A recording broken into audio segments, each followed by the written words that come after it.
Are you tired of hearing vague advice like set all your tracks to negative 18 dB or leave negative 6 dB of headroom on your master bus? Well, stick around because today I'm going to show you the actual numbers you can use to gain stage your mix. Hey, welcome back to the channel. It's your boy Sebastian. This is a brand new series that I'm starting, 31 days to a better mix. So every day I'm going to be posting a brand new mix tip that you guys can apply right away to your mixes for the entire month. And in this tip, we're going to dive right into how I gain stage and volume balance a mix. So one of the biggest challenges you guys have as a beginner is setting the right levels for your track to be able to gain stage and volume balance, specifically volume balancing. You hear it all the time on the internet and on YouTube. Set all your faders to 0 and leave negative 18 on every single track. Honestly, that doesn't help you at all. It didn't help me at all, and it took me years to figure it out why that didn't help. So the best thing to do when you're first starting out is to get a guideline of hard numbers for each set of tracks that you have. And then once you kind of learn how that sounds and how to start gain staging with those hard numbers, you can start bending and breaking the rules and making up your own way as you go along. So I'm going to give you a step-by-step walkthrough of how I would set my levels for each individual tracks. Some of the tracks are going to be set manually with a fader. Other tracks are going to be set with like a gain plugin or a trim plugin. There's no right or wrong way to do this. So just kind of figure out your own method. This is just the way I approach it, and you guys can adapt it to your own style. So I start with setting all my faders at 0, and then I start from the kick all the way up to vocals. So kick, snare, toms, rooms, cymbals, bass, guitar, vocals. And then anything else like post effects, synthesizers, orchestra, strings, horns, that is all set at the very end. And I have a specific workflow for that as well. So I'll get to that. Fortunately, there isn't any post effects like that in this song, but just so that you guys are aware, those are typically set by feeling. They're meant to be more felt than heard. So I usually just do those manually. So I'm going to start showcasing those values that I just mentioned on this song I have. This is from my old band, Indra. It's a single that we released a couple years ago called To Live. Hear how is the raw track sound without any kind of balancing whatsoever.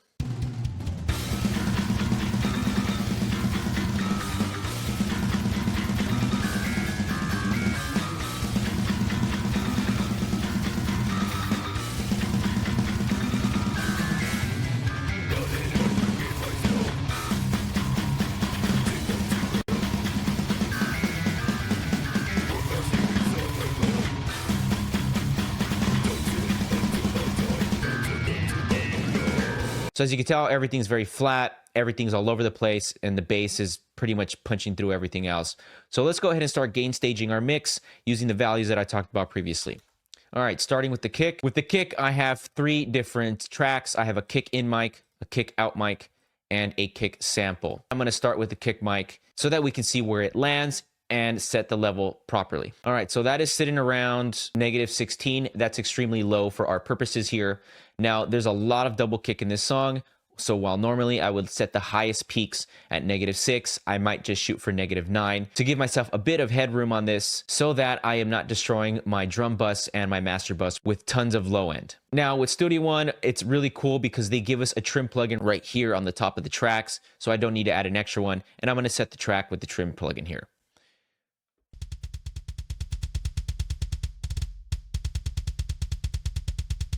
So minus 7.6, that's okay. All right, now let's go ahead and check out the kick out mic. And this one I set blended manually with my ears, but I've noticed from experience that it tends to hover around about 6 dB below, sometimes 9 dB below the actual kick in mic.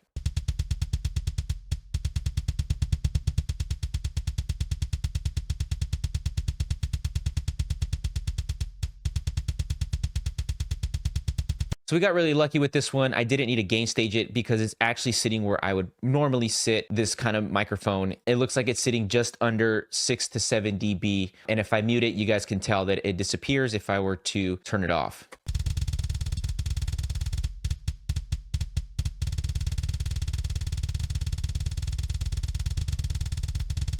And a quick tip is always check phase when you have multi-mic'd instruments such as drums to make sure that your low end is intact. So we're just going to do that very quickly now.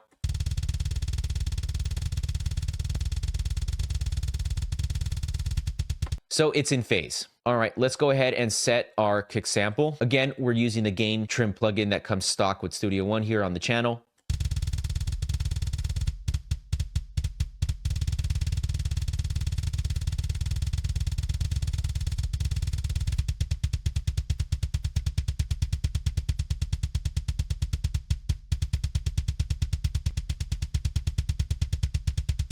So about minus 3 dB. I'm going to just set it at 3B and just leave it alone. The way I use samples, I use it just to more as a reinforcement and augmentation versus complete replacement. So if I mute it, you'll see that it's a little bit less consistent. The sample is there just to reinforce and add consistency to the kick drum. So here it is on.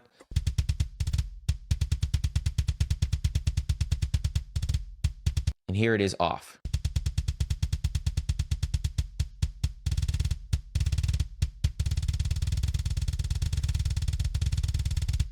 All right, moving on to snare. I like to set my snares equally with the kick drum. So I like to hit them at the same level. So around -6 to -9 dB. Let's go ahead and begin with that. Now I have 3 tracks because it's a snare top dynamic mic, snare top condenser mic, and a snare bottom mic. So I'm gonna manually set a balance with these with the fader, and then I'm gonna use the trim plugin to adjust anything so that it shows up as -6 to -9 on the snare bus.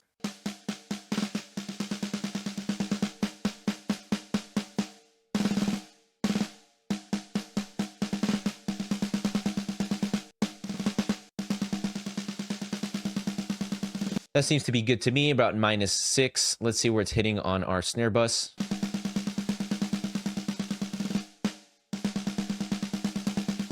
About -7. Okay, now let's set the bottom snare mic. I'm going to use this with the fader, not the trim plugin.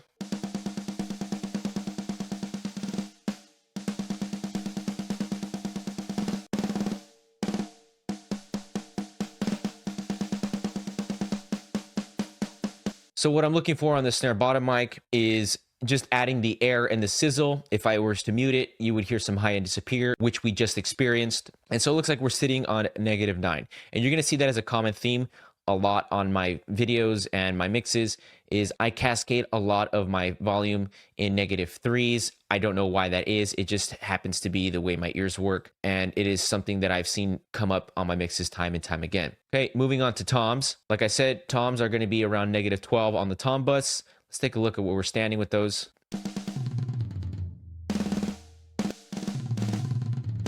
Now you saw some over peaks right there. That's okay. That usually gets taken care of with compression. Overall, you do want the averages to be around -12.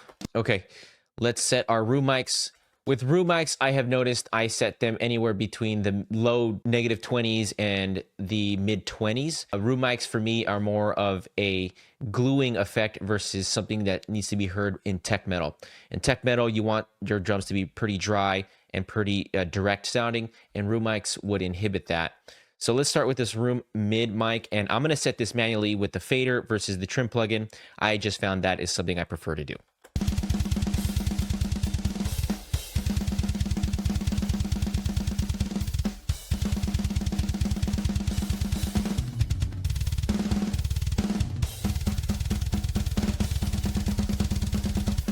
Okay, so about -24, that's pretty typical for me. Let's set the room far mic.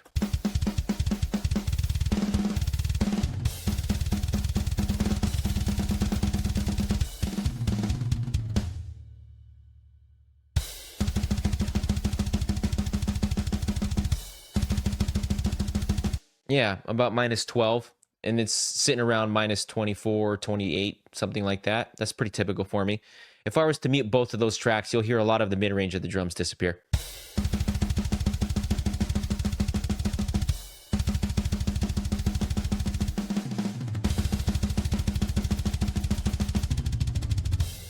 Perfect, perfect. All right, now last but not least for drums is going to be our hi-hat, ride, china, and those kinds of spot mics. Let's go ahead and start with our hi-hat. Now, I set all of these by feel. There's no set numbers for these, unlike in all the other elements of the drums, but these tend to be set by hand. So, starting with the hi-hat.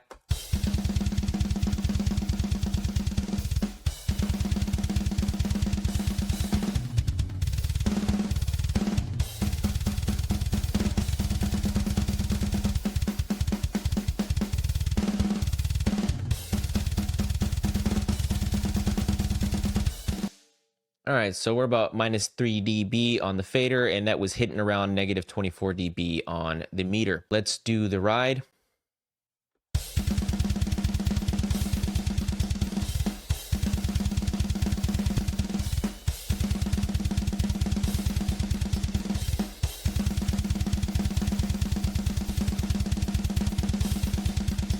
All right, so about -4.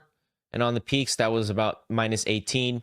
You got to watch out for those peaks when they're doing the bell hits. They will spike you and kind of mess up your compression settings. But, you know, when I'm looking for these is more of like a 3D effect. As long as I hear it on the sides and kind of just starting to give a 3D image, then that's more or less what I'm going for. Again, these kind of microphones are more meant to be felt. All right, let's go to a China section here and set the China.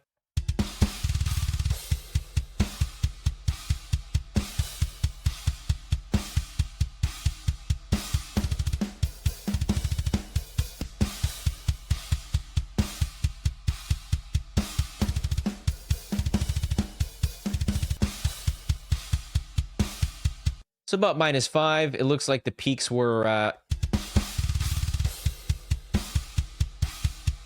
-20. Okay, moving on to bass. We got 2 tracks. We got a bass DI and a bass distortion. Basically, it's just the bass DI that I copied over twice, and I added a bass amp sim. Here's the bass amp sim that I'm using. Don't worry about the settings just now. So I'm going to make a balance of these 2 tracks, and then from there, I'm going to make an entire balance using the master fader on the bass bus for that. So let's go ahead and get started.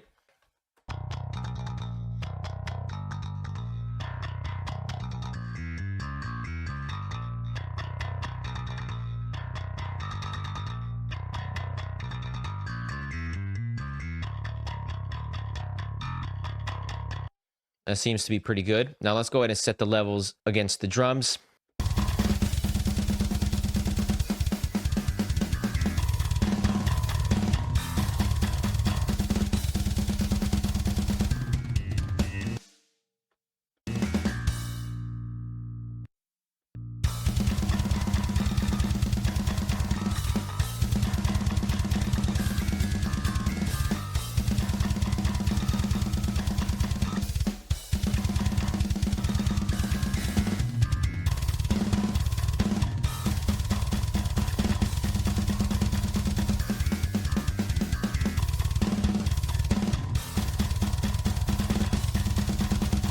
Okay, so we're sitting around -15 dB. I dropped it down by 1.5 dB on the trim plugin here, and it's sitting pretty good with the drums. Let's check a heavy part.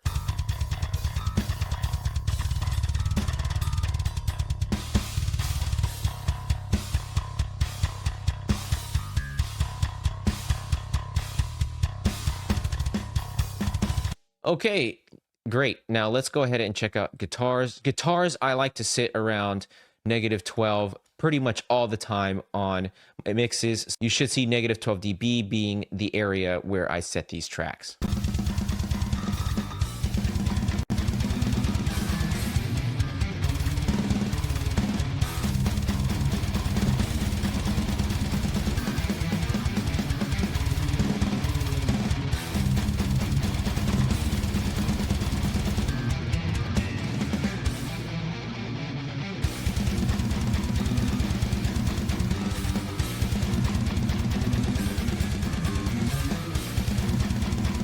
All right, so we're sitting around -12 on the bus here. All right, let's set the lead guitars. Now, with the lead guitars, I set manually by hand. I'm gonna bring my fader down. I'm not gonna use the trim plugin for this. I'm gonna use the fader.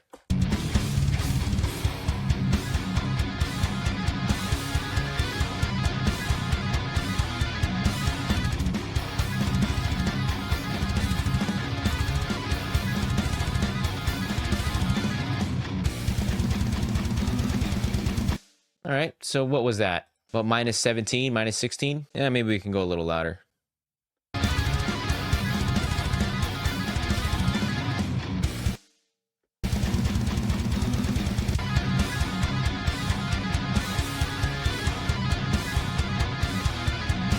Yeah, that sounds pretty good. All right, let's set the solos. Okay, I'm gonna set the harmony about 3 dB under the main solo. All right, not bad, not bad. All right, moving on to vocals. Now I have 3 different vocal tracks, 1, 2, 3. They're all mono vocal tracks.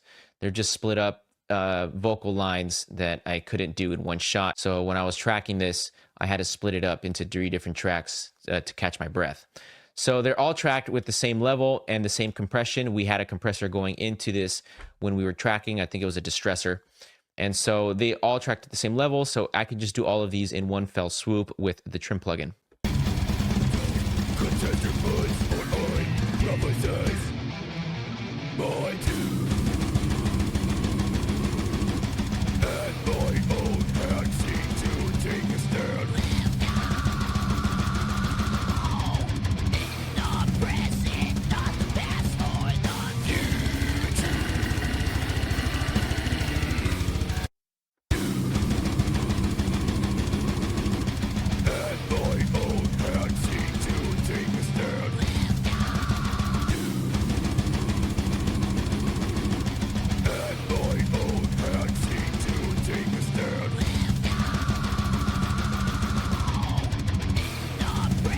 Okay, so each of those tracks are hitting around average -12, and I'm seeing that as well on the bus for the vocal tracks, which is what I want. Now, you may be thinking to yourself, man, those sound pretty low in the mix. Trust me, when you start adding processing and EQ and compression and all that, they will get a much louder boost that is perceived, but while still staying around that -12 dB. All right, now let's set the background vocals, or the side screams in this case. It's a little loud, so let me try bringing them down by -6. A little too low, -3. All right, that's pretty good. Let's check a different section.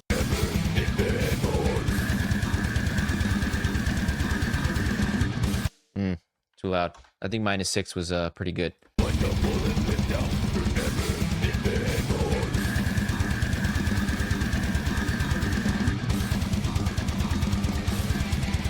All right, not bad. Now, those were hitting around -12 in certain sections, and in other sections they were hitting around -12 too on the individual tracks. So that's pretty good.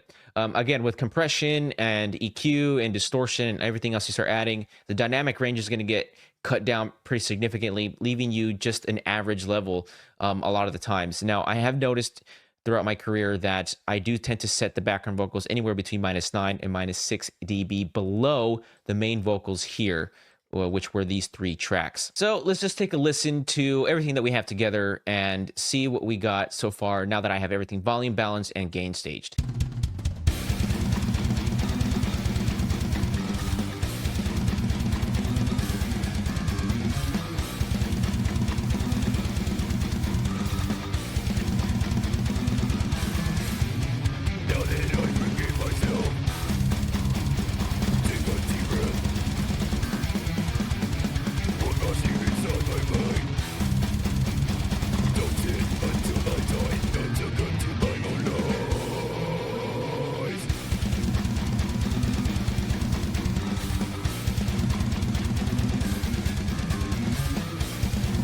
I mean, I gotta admit, that sounds really, really good, and we have absolutely no processing whatsoever.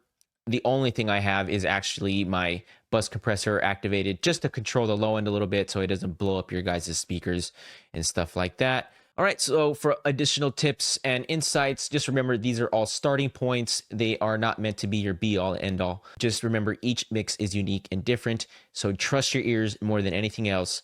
But I wanted to provide you guys a video where you guys had some hard numbers so you guys can practice with, so that later down in the line, when you get really used to these, you can start breaking and molding these rules to your benefit to suit your needs. So if you found this video useful, hit like, subscribe, and comment. I really appreciate it. It helps me more than you guys know. Catch you guys on the next video.